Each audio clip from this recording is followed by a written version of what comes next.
नमस्कार मंडळी, मी आज तुमच्यासोबत शेअर करणार आहे. माझ्याजवळ हे शिळ्या भाकऱ्या शिल्लक होते 5-6. मग मी आता ते भाकरीला फोडणी देणार आहे. तर मी कशी फोडणी घालते ते तुमच्यासोबत शेअर करते. आणि इथं मी लागणारं साहित्य पण घेतलेलं आहे. इथं मी शेंगदाणे घेतलेले आहे थोडेसे, आणि इथं 2 कांदा मी बारीक चिरून घेतलेला आहे, 1 टोमॅटो बारीक घेतलेला आहे, थोडीशी कोथिंबीर, आणि इकडं मोहरी, जिरं आणि अजवाईन घेतलेलं आहे. आणि इथं मी गॅसवर कढईमध्ये तेल गरम होण्यासाठी ठेवलेलं आहे, आणि तेल गरम झालेलं आहे. आता त्याच्यामध्ये मी हे सगळं घालून घेणार आहे, मोहरी, जिरं, अजवाईन. आता त्याच्यामध्ये मी लगेच कांदा नाही, मी आधी शेंगदाणे भाजून घेणार आहे. शेंगदाणे तेलामध्ये भाजले की मस्त छान लागते. शेंगदाण्याला आता मी 2 मिनटं जरा लालसर होईपर्यंत भाजून घेणार आहे. आता हे मी भाकरी इथं ठेवलेलं आहे, त्याला आता मी बारीक करून घेते. बघू शकताय मी अशा प्रकारे हे भाकरी आहे ते सगळं बारीक करून घेतलेलं आहे. आणि इकडं माझं शेंगदाणे पण भाजून घेतलेलं आहे मी लालसर होईपर्यंत. आणि आता त्याच्यामध्ये मी हे कांदा आहे ते घालून घेणार आहे. तुमच्या पण जर शिळ्या भाकऱ्या असेल तर तुम्ही पण असं ट्राय करून बघू शकताय, सगळे खातील आवडीने.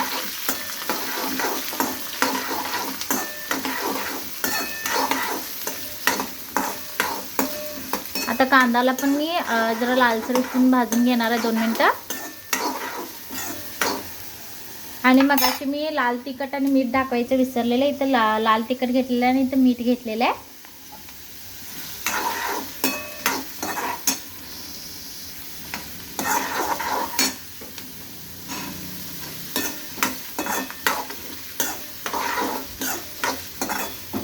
तुमच्याजवळ कढीपत्ता जरी असेल तरी कढीपत्ता जरी घातला तरी छान टेस्ट लागते. इथं माझ्याजवळ कढीपत्ता नव्हता म्हणून मी काही वापरलेला नाही आहे.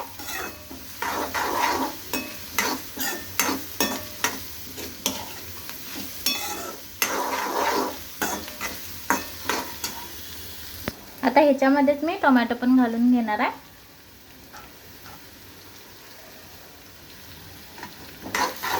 ते पण सगळे एकत्र मिक्स करून घेणार आहे.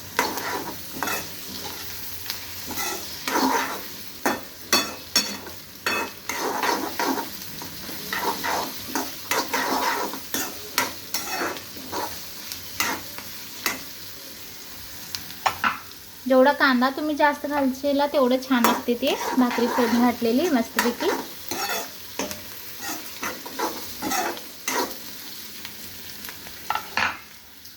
आता हे कांदा टोमॅटो वगैरे सगळं मी तेलामध्ये भाजून घेतलेलं आहे. आता त्याच्यामध्ये मी लाल तिखट घालून घेणार आहे.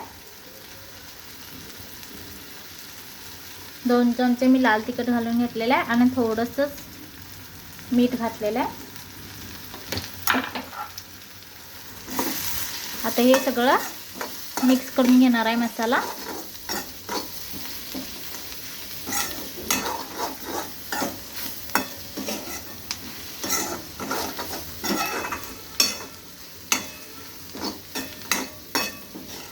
बघा मस्तपैकी कलर पण आलेला आहे. त्याच्यामध्ये तुम्ही ज्याजवळ लिंबू जरी असेल तर लिंबू पण घालू शकताय, मस्त छान टेस्ट लागते. आता त्याच्यामध्ये मी भाकरी घालून घेणार आहे.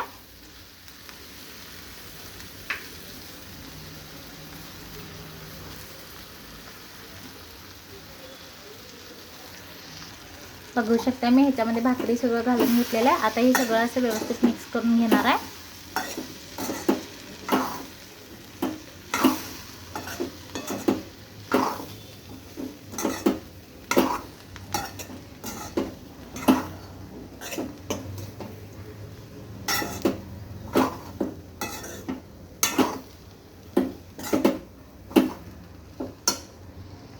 बघा असं मी हे सगळं भाकरी मिक्स करून घेतलेलं आहे मस्तपैकी. आता ह्याच्यावरून मी थोडीशी कोथिंबीर घालून घेणार आहे. बघा मस्तपैकी माझी भाकरी फोडणी घालून झालेली आहे. कलर पण छान आलेला आहे. फळफळीत असं मी बनवलेलं आहे. जर तुम्हाला हा व्हिडिओ आवडला असेल तर लाईक आणि सबस्क्राईब करायला विसरू नका. थँक्यू. बघा मस्तपैकी माझी भाकरी तयार झालेली आहे फोडणीची.